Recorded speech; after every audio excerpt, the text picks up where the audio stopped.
নমস্কার, আপনারা দেখছেন এখন দাসপুর বার্তা। কবি রামেশ্বর সম্মাননা প্রদান ও কবিতা বাসর যদুপুরে। পশ্চিম মেদিনীপুর জেলায় ঘাটাল ব্লকের দীর্ঘগ্রাম এলাকায় যদুপুর গ্রাম, যেখানে ষোড়শ শতাব্দীতে কবি শিবায়ন রচয়িতা রামেশ্বর চক্রবর্তী পরবর্তীকালে ভট্টাচার্য আখ্যায়িতের জন্মভূমি।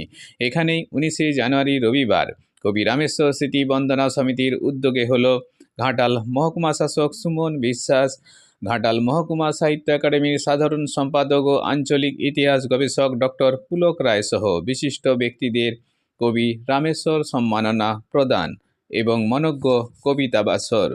এর আহ্বায়ক কবি ও কবি রামেশ্বর স্মৃতি গ্রন্থ প্রণেতা শ্যামাপ্রসাদ চক্রবর্তী কবির সৃষ্টিশীল কর্মকাণ্ড জনগণের মধ্যে তুলে ধরার বার্তা দিয়েছেন।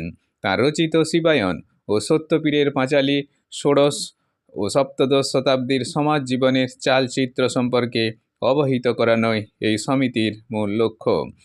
এদিন এই কবিতা বাসারে অংশগ্রহণকারী কবিগণ তাঁর ধ্যান এলাকা পরিদর্শন করে কৃতজ্ঞতা ব্যক্ত করেছেন।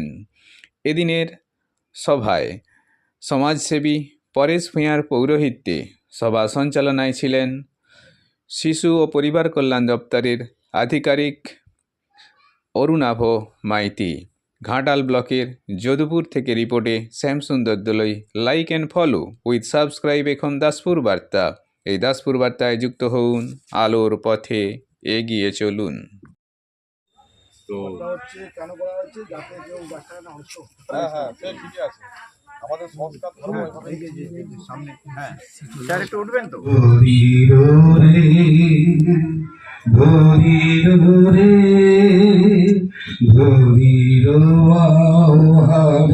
মধুর গম্ভীর প্রভাত অম্বর মাঝে, যাকে আমরা স্মরণ করছি, তিনি আজকের মানুষ হন। আনুমানিক 1677 খ্রিস্টাব্দে তার জন্ম। যদিও সঠিক কোনো তথ্য পাওয়া যায়নি, তবুও তার যে তন্ত্রগুরু চন্দ্রচূড় চক্রবর্তী বংশধর ঈশ্বর পূর্ণচন্দ্র চক্রবর্তীর খুব জীর্ণ রোজনামচা থেকে আমরা জানতে পারি যে উনি 1677 খ্রিস্টাব্দে জন্মগ্রহণ করেছিলেন। ওনার নামের পাশে অনেকে এখন চক্রবর্তী বলেন, অনেকে ভট্টাচার্য বলেন। ওনার যদি পূর্বপুরুষদের কথা আমরা জানি, মানভূমে বাস করতেন ওনার পূর্বপুরুষ সর্বকেশর কর্মী। ওনার নাম ছিল সর্বকেশর কর্মী, কর্মী উপাধি পেয়েছিলেন। সবাই আমাদের পাশে থাকুন। আর প্রতি বছর, আর এবারে আমরা শুরু করলাম শ্যামপ্রসাদ বাবু এবং ঘাটাল সাহিত্য একাডেমি, আমরা সবাই মিলে এই অনুষ্ঠান আমরা শুরু করলাম এবং আপনাদের সহযোগিতায় আমি আশা করব পরের বছর থেকে কন্টিনিউ এই ধরনের সাহিত্য সভা আমরা এই জন্মভূমিতে সবাই। দিগন্তে সূর্যাস্তের শেষ রশ্মিটুকু মিলাবে অচিরেই, জীর্ণ তরিটি আজও পেয়ে যায় অপূর্ণ আশাগুলো। ওই বুঝি এলো ঘাট, এবার ফিরে যাবে শেষ খেয়া। রক্ষণাবেক্ষণ যেন একজন আছে, প্রবীণ ভদ্রলোক রুক্ষ গলায় বলেন, জুতো পরে ওঠার নিয়ম নেই। সত্যিই তাই। দুয়ারে ঠেস বেঞ্চ, ভেতরে রান্নাপত্রগুলো দীর্ঘ প্রতীক্ষায় মগ্ন। তাদের স্রষ্টার ভালোবাসা তারা মুক্ত থেকেছে এতগুলো বছর। বছর বলবো না, বলা হলো একটা যুগ, শরৎ যুগ। ডাক্তার শ্রীরাম দাসের দেওয়া রাধাকৃষ্ণ মূর্তি মনে করিয়ে দেয় নিমিত্ত ইহার উপাখ্যান। এই বড় বড় গুলাবি রোদে পোড়া তামাটি গায়ের রং, ছিটছিটে রুগ্ন গরম, বুড়িটা প্রায়ই আসতে পারে। তাই বলি শুনতো না কোনো কথা। রাত জাগা ঢুলে ঢুলে বুড়ি চোখ কোনো মতে টেনে টেনে খুলে দাঁড়াতাম দরজাটাকে ভাগ করে। স্বাধীন সেটা কন্ট্রাক্টর প্রভাস হতে তিনি আসেননি, তিনি স্থিরভাবে প্রতিকূলে হেঁটে যান। তিনি সময়ের সাথে লড়াই করেননি।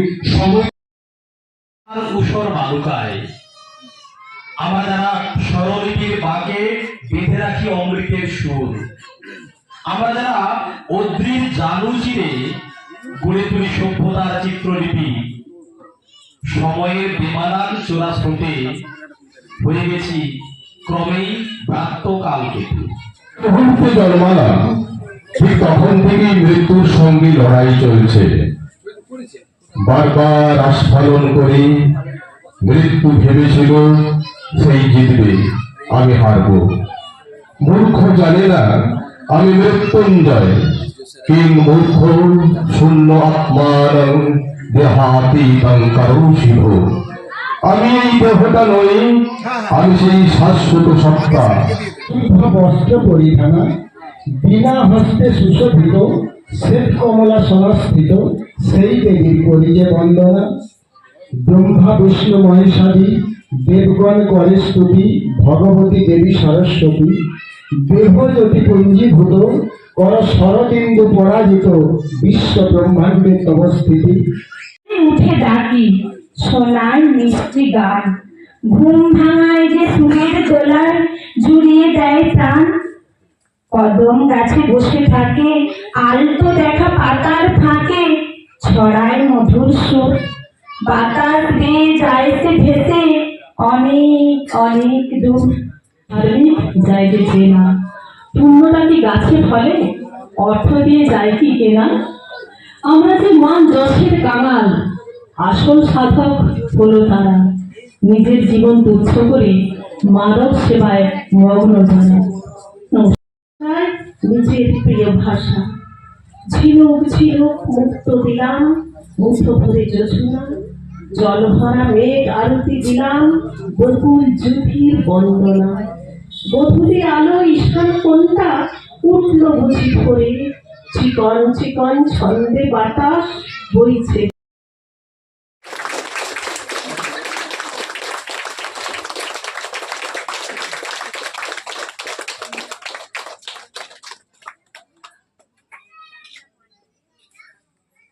ঘাটাল, পশ্চিম মেদিনীপুর।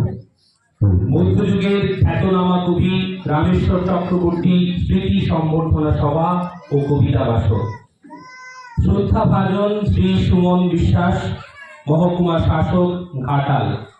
হে গুণীজন, কয়েক বছরের কর্মজীবনে ঘাটাল মহকুমায় একজন সুদক্ষ প্রশাসক হিসেবে পরিচিতি লাভ করার পাশাপাশি সাহিত্য ও সংস্কৃতি জগতের একজন উজ্জ্বল নক্ষত্র হিসেবেও পরিগণিত হয়েছেন সর্বসাধারণের কাছে। মধ্যযুগে আমাদের এই ঘাটাল মহকুমা নানা কারণে তার সাহিত্য সংস্কৃতির মধ্যে দিয়ে বিকাশ লাভ করেছিল, তার প্রমাণ মেলে বেশ কিছু গ্রন্থ রচনা সেই গ্রন্থ পাঠের মধ্যে দিয়ে। এখানে সুভাষিনী থেকে জমিদারি ছিল, আমরা জানি সকলেই, এবং সেই সংলগ্ন এলাকাগুলি আজ দিনের নামে প্রসিদ্ধ। আমাদের বিশালাক্ষী মন্দির, রানীর বাজার ইত্যাদি এলাকা যেগুলি আছে সেগুলির সঙ্গে সবটা ইতিহাস বেরিয়ে আছে, সুভাষিনীদের ইতিহাস। এবং সেই সঙ্গে সঙ্গেই কবি রামেশ্বর চক্রবর্তীর নামও উঠে আসে। রচনামূলক গ্রন্থ যেগুলি রচিত হয় বিভিন্ন সাহিত্য গোষ্ঠীর মধ্যে দিয়ে, সেগুলি থেকে আমরা তৎকালীন বাংলার একটি সমাজচিত্র এবং অর্থনৈতিক চিত্র হিসেবে অনুমান করতে পারি। গর্ভগৃহ শুনশান, মন্দির ভেসে যাচ্ছিল জোছনায়। মহামায়ার মন্দির, দন্তেশ্বরের মন্দির, আর তিনি ধ্যানে স্থির, তিনি শান্ত, ধৈর্যশীল, সহিষ্ণু, প্রাজ্ঞ এক কবি। রক্ষা সমিতি আমরা আজকেই শুভ উদ্বোধন করলাম অনুষ্ঠানের মধ্য দিয়ে। উদ্দেশ্য একটাই, যে অতীতের যে স্মৃতি, তার কবি রামেশ্বরের স্মৃতি হয়েই রয়ে গেছে, কিন্তু আমরা চাইছি মানুষের মধ্যে তার যে কর্মকাণ্ড, তার যে সৃষ্টি মানুষের কাছে প্রচার করা।